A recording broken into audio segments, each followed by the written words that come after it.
Gentlemen and female gentlemen, welcome back to another lore video on the Taku channel. Every day, new lore. That's what we do here, daily. Today, history lore. It's going to be awesome. How China brutally dealt with its Islamism problem. All right, so this video was specifically emailed to me by a fan. It is from the Cyberpunk Dingo, who, according to this fan, this guy's an ex-Muslim who makes a lot of really interesting content. I haven't seen his stuff before, but I'm excited to see what he's got for us. All right, now to address a major criticism that I've been getting, specifically by people named Mohammed, why are you watching ex-Muslims talk about Islam? They're biased. Dog, watching a Muslim talk about Islam is going to be a lot more biased, I would think. Like, this is a guy who obviously knows firsthand. I feel like this is the kind of person to listen to. I mean, I know this is a controversial take, but that's the take. You don't have to like it. In fact, you could leave. All right, let's see what we got. Islam, and more specifically Islamism, has left a visible mark across the modern world. Oh yeah. From Europe to North America to Australia, governments have spent the last few decades trying to manage... I literally just had like PTSD flashbacks to all the terror attacks that happened in all those countries. Anyway, that's just probably my racism, you know? And sometimes almost comically accommodate a belief system that often clashes with the cultural assumptions their societies were built on. The results haven't been theoretical. We have seen tragedy, social friction, and in some places, the slow erosion... Why is he wearing that mask? Because apostasy from Islam is a death penalty. Like, if anyone should be concealing their identity on the internet, all right, this is coming from me, all right, a blue retard, but if anyone should be concealing their identity, it's probably an outspoken ex-Muslim.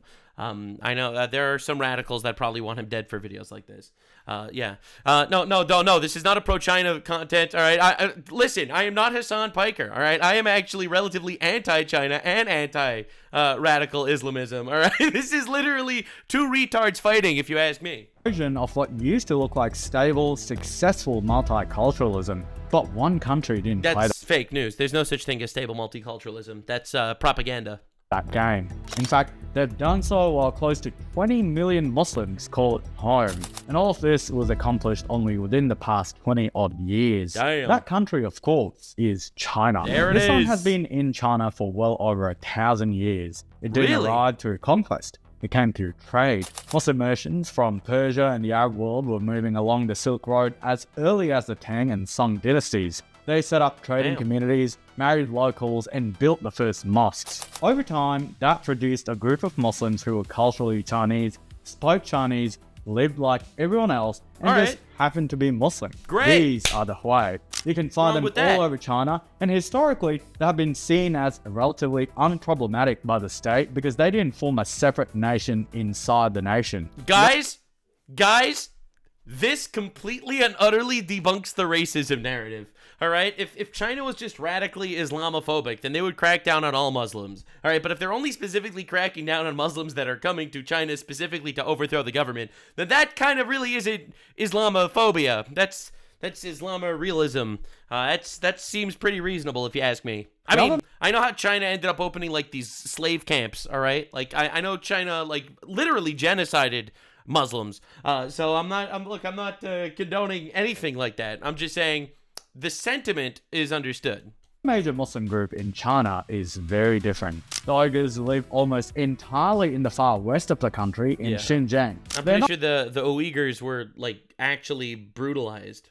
Not simply religiously distinct either. They're a group that's ethnically, linguistically, and culturally distinct. Historically, they are a Turkic people with Central Asian roots, with their own language, their own traditions, and a much stronger sense of being a separate people. Islam arrived there later, roughly between the 10th and 15th centuries, and over time it became tightly bound up with that ethnic identity. Xinjiang itself isn't simply any region. It's massive, resource-rich, and it borders 8 different countries.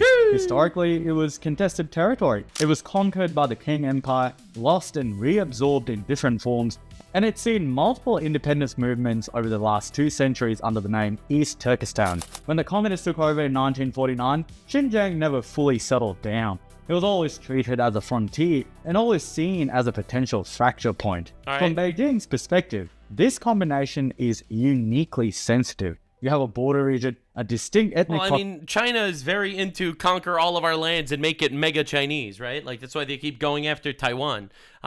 Look, again, not a big fan of China, if you ask me. But Hassan Piker is. So everything brutal everything brutal that the Chinese did to Islam, all right, you have to say and recognize that Hassan Piker, largest leftist streamer, supports the brutalization of Islam by China, which is possibly one of the biggest twists of the video. Population, a transnational religion, and a long history of separatist movements all overlapping in the same place. That's why, long before the current crackdown, the Chinese state already treated religious extremism and separatism as existential threats. By the 1990s, they were already talking about terrorism, separatism, and extremism as the three... Terrorism, bro? From Islam? Fake news. Fake news! I've never heard of it! Evil forces, and by the time Xi Jinping comes to power, the position becomes explicit. All religions, including Islam, are expected to be reshaped to fit the state, not the other way around. Oh boy! That framing wasn't abstract for Beijing. It was driven by real events that unfolded over about 25 years, and they mattered because they kept escalating. The first major shock came in 1990 in a place called Baran, near Kashgar, where a group of militants launched an armed uprising calling for jihad and an Islamic state. It was an armed uprising, a jihad coming from Muslims. Please, enough of this. What is this Islamophobic propaganda? What? Muslims are known historically to have never committed any forms of terrorism or holy wars. All right, this is specifically something that other people probably do. All right? I'm sorry, man. I'm not. I literally didn't know this, bro. This is why we're doing the lore videos here on the Taku channel every single day. Yeah. It was small, but it was a warning sign. Then in the late 90s... And I cover all lore. I'm an equal lore opportunist. I covered American war crimes 2 days ago, and now we're here, all right? Protests in the city of Yining over religious restrictions turned into riots and mass arrests, followed by revenge attacks. Oh. By that point, the state had already started running periodic strike hard campaigns, but nothing had fully stabilized the region. The real turning point was 2009. Ethnic unrest in Urumqi spiraled into large-scale violence that left nearly 200 people dead. Damn. That wasn't a regional problem anymore, it was a national shock. From there, the pattern kept getting worse. In 2013, a attack hit Tiananmen Square in Beijing. In this one I knew about. 2014, mass casualty attacks happened in Kunming, in Urumqi's train. Who are doing these attacks? Why are these attacks happening? It's probably the Zionists. It's probably the Christians. It's probably the whites, the far right white people, probably. Station. Maybe we can blame Japan for this. I don't know. Are the Japanese like the Jews in China? Is that how they do it? In a crowded market, killing dozens of civilians in each case. Some of the attackers openly identified with transnational jihadist groups, and Chinese fighters were also... Bro, these dudes actually go out there, they shout Allahu Akbar, and it's like, bro, you're so Islamophobic right now. ...showing up in conflicts abroad. By the mid-2010s, the Chinese state had reached a very simple conclusion. This wasn't a local policing issue. It was an ideological and security threat that had to be eliminated at the root. From that... I mean, listen... I'm sure that I'm not going to agree with the methods that China goes through because they're pretty inhumane in certain regards. I think their culture is absolutely brutal, and I hate it. I really do. I'm not Hassan Piker, all right? Don't get me wrong. I think that communism is evil. I think that China is a culture that's based on values that I personally do not agree with. However, like, sentimentally speaking, yeah, ideologically, these two cannot survive together. I mean, where's the lie? Point on, the response stopped being incremental and became total. That's where the crackdown... Yeah, at some point you can't just be like, yeah, okay, so they'll keep terrorizing us, they'll keep raping us and committing terror attacks and stuff, whatever. We can't actually do anything about it. Our hands are tied. ...begins. Side note, if you're enjoying this video and you want to support the work and the mission behind it, consider helping me take this full-time by joining... Oh! Is that the dog rapist? It's blurry, so I can't tell. Is that the dog rapist? Is that the guy that allegedly raped a 15-year-old in a brothel in Germany? I don't know. I can't tell. It's blurry. I don't know who it is. Patreon. It keeps the channel alive. It lets me do more of this, and it comes with a bunch of extras for supporters. In 2015, China passed a national anti-terrorism law. 2 years later, Xinjiang passed its own de-extremification regulation. That law sets the foundation for everything that follows.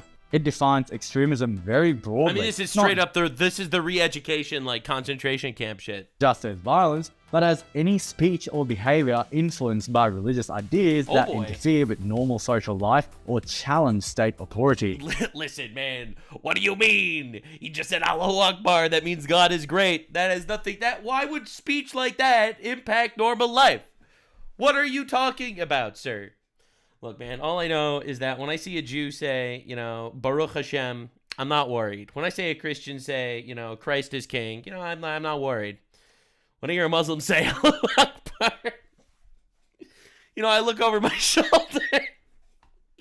It also makes everyone responsible for eradicating it. Government agencies, schools, employers, and ordinary citizens are all expected to participate. Yeah, there's no free speech in China. There's no freedom, actually, at all in China. China is literally a complete and utter communist, tyrannical government. It's honestly terrifying. The regulation also states its purpose directly. Religion is to be made more Chinese and aligned with socialism. Loyalty to the state comes first. From there, the law lists what counts as extremism: wearing full-face veils, growing long beards, refusing state media, extending halal rules beyond food, choosing religious education over public school, or even avoiding alcohol and cigarettes are all... Avoiding alcohol is illegal? That's crazy. Oh my god, bro. No, it has nothing to do with Islam. It has nothing to... These are just general rules. It applies to everybody. Anyway, you have to drink alcohol now. Treated as warning signs. These are no longer personal practices. They're reclassified as ideological risks. That shift makes criminalization very easy. You don't need violence. You don't even need intent. You just need behavior that fits the category. Crazy. By 2017, arrests in Xinjiang surged. In that year alone, over 20% of all arrests in China happened in that one region, even though it represents only a small share of the population. At the same time, the campaign spread beyond police. You mean to tell me 0.1% of the people are 20% of the arrests?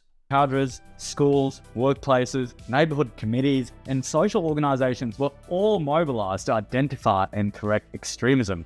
That mobilization quickly took on a physical form. Now, before I go any further, just one thing. The next part isn't pretty, and I'm not endorsing any of this. I'm just describing what the Chinese Communist state actually... I hate China. I hate China. Not like Chinese culture per se or anything, although I don't agree with it. It's based on values that I don't condone. But modern day communist China, I'm absolutely I'm disgusted by it. I think that's the best word.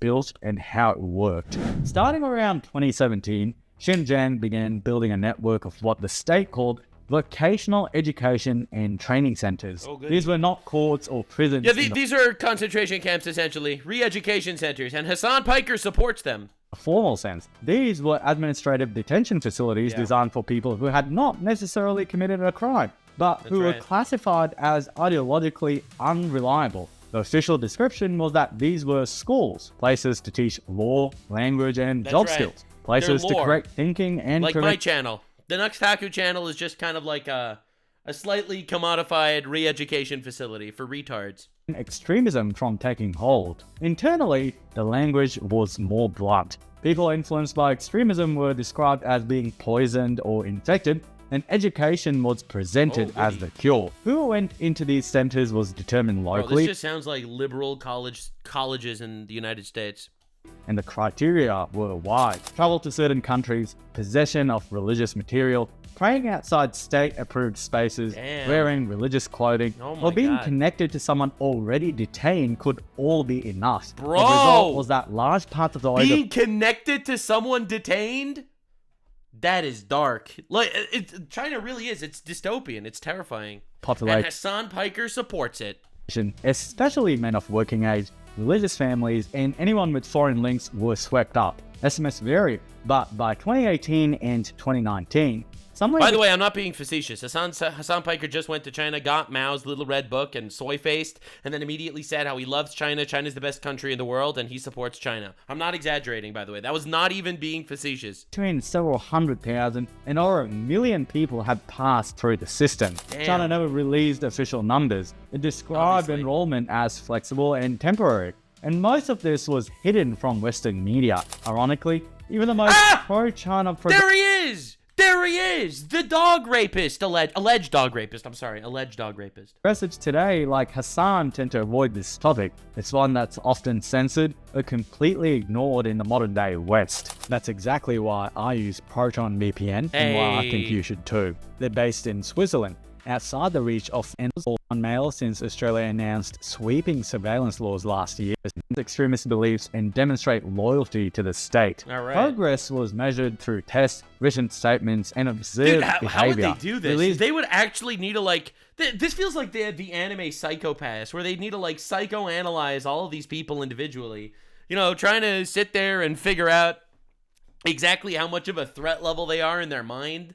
Depended on what they have to take, like, polygraph tests saying, I am more loyal to China than I am to the holy war against China. Showing right attitudes, not on serving a fixed sentence. At the same time, Xinjiang was being transformed into a dense surveillance environment. Cities and towns were covered in cameras. Checkpoints appeared at roads, markets. That's China. Dude, my social credit score is going down as I'm watching this video. It's mosques and transport hubs. ID cards were scanned constantly. Phones were inspected. A central data platform. Yeah, there's no freedom in China. Again, Hassan Piker might think it's the best utopia on the planet, despite the, massacre of Muslims. But no, this is crazy.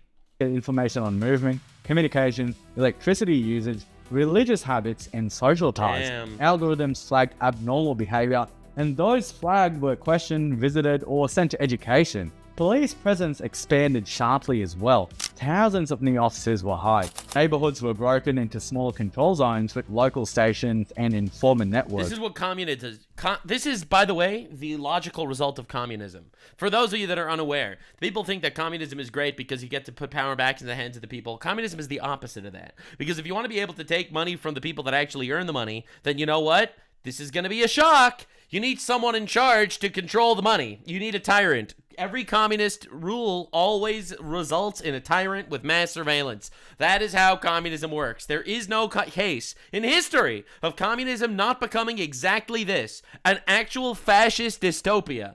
All right? Don't let the lib shits tell you anything different. Party cadres were sent into villages and homes to monitor behavior and report on compliance. Movement was restricted. Passports were confiscated. Travel inside Xinjiang required permission. Families were rated for trustworthiness. That's crazy. Relatives of detainees were watched more closely. That's how the crackdown functioned in practice. Alongside the surveillance and... all because of those Muslims. That's great. No, I'm kidding. Obviously not. It would have happened regardless. However, there's a reason why they went after Muslims. They were like, listen, we want people loyal to China in China. We don't actually want insurgent jihadist terror groups murdering people 200 at a time.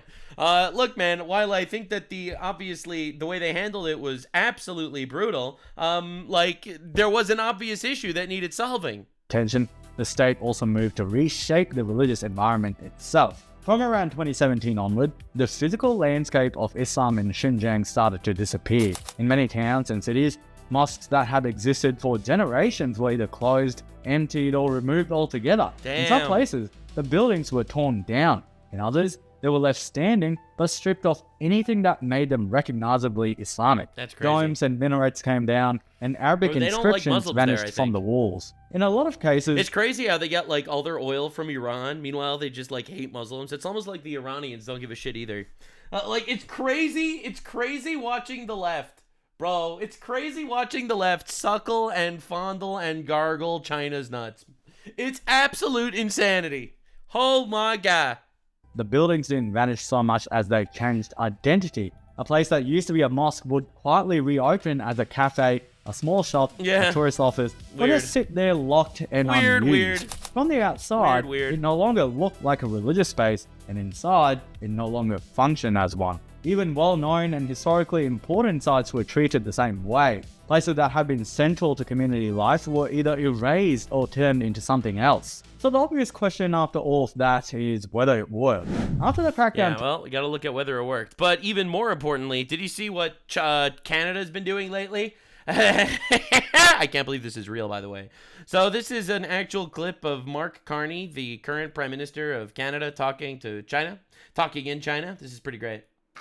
Mine is the first visit of a Canadian Prime Minister to China in nearly a decade.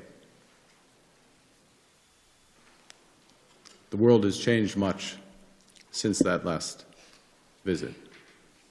And I believe the progress that we have made in the partnership sets us up well for the new world order. Bro actually hit the New World Order fucking Illuminati calling card.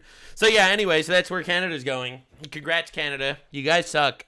Took hold around 2017, large-scale violence in Xinjiang largely stopped. The bombings, mass stabbings, and riots that... You mean to tell me after cracking down on Islamism, terrorism stopped? There can't possibly be some sort of correlation between the two. The methods are unorthodox, but the results definitely speak for themselves, don't they? Look, I do not support any of these actions taken, no. I am, however, noticing a pattern between the crackdown on Islamism and the ceasing of terror attacks. It's probably a coincidence. We'll have to keep reading further. After 2000s and early 2010s have not returned. Chinese authorities state that there have been no major terrorist attacks in the region for several years. Weird how that happened. Like I guess the Zionists probably stopped doing it. I guess all the Israel false flags, bro. I guess all the far-right Christian nationalists stopped doing this shit, man. Damn, that's crazy. And Kashgar are now promoted as stable. Bro, I should add it to my list. It's like, I wonder why there's all sorts of frictions between Muslims and Hindus, and Muslims and Christians, and Muslims and Jews, and Muslims and Chinese. Safe and tourism has returned. It's a coincidence! At the same time, the state reshaped the region socially and demographically. Uyghur birth rates dropped sharply. All these Islamophobes in my audience being like, guys, I think I figured out. No, you obviously don't know what happened. Okay, all right? You're probably one of those retards that think the major victim of 9/11 wasn't Zohran Mamdani's aunt. After 2017, as family planning enforcement intensified, Han migration into Xinjiang continued, gradually changing the population balance in urban areas. Yeah. Language policy shifted toward Mandarin. Schools moved to Chinese-only instruction, with Uyghur reduced to a minor subject or removed entirely in some areas. Many children whose parents were detained were placed into state-run boarding schools, where education and daily life are conducted in Mandarin. Large numbers of Uyghurs were transferred from rural areas into factories or relocated into new urban housing. Traditional village structures weakened, and local religious and cultural authority declined. Public religious life contracted. Mosque attendance fell as sites were closed or repurposed. Visible religious practices largely disappeared from public space. The net effect is a region that is more stable, more integrated into the national system, more secular in daily life, and far more closely monitored than before. Look, what China did was extreme. It was invasive, and it was, without a doubt, often cruel. But if the question is whether it's stock Islamism... Yeah, it's kind of crazy to think about it. It's like, yeah, it was absolutely brutal. But did it work? And I will let you answer that in the comment section below. As a political and security problem, then yes, in their terms, it did. China ultimately their goal was turning China into a better place. Turning China into a better place for Chinese people. Ultimately, that did happen. Yikes. Integrate Islamism. It didn't try to negotiate or manage it. Honestly, that's how you kind of have to rule. I mean, I know that this is going to sound like a bit of a wild take, but in general, I think countries need to put their foot down on the value systems of the countries and not be willing to bend the knee to different value systems than the country. Like in America, for example, there's freedom of religion. So whatever's going on inside your mind, that's fine. It's in your mind. Your religious beliefs are purely and utterly metaphysical. Do that. Absolutely. Pray 5 times a day, all that. But if you're blasting a call to prayer at 5 in the morning, all right, if you're starting to maybe do some jihads here and there, you know, stuff like that, yeah, if you're starting to throw Christians out of your cities, like in Dearborn, Michigan, you know, it makes me start to wonder if maybe that's really not about compromising values. Maybe that's kind of a value system that, I mean, obviously I don't want whatever China did, I don't want that to happen in the United States, but perhaps we need to look into where things are going. Removed it entirely. That was a good video. It was a really good video. I'll, of course, link his channel in the description. Ultimately, yeah, no, China's brutal. It really is. And they were unflinching, and that's how they solve their problems. Sometimes big issues need very heavy-handed solutions, I guess. But, again, I'm not pro-China at all. This is incredible. This is like Hassan Piker's 2 favorite groups of people literally obliterating each other. It's honestly incredible watching it happen. But, yeah, anyway, so that was on today's lore, how China dealt with its Islamism problem. And they did deal with it because serious security threats, I guess, need very, very serious responses. I just personally can't believe that Islam and China would commit terror attacks because Islam is known to be the religion of peace.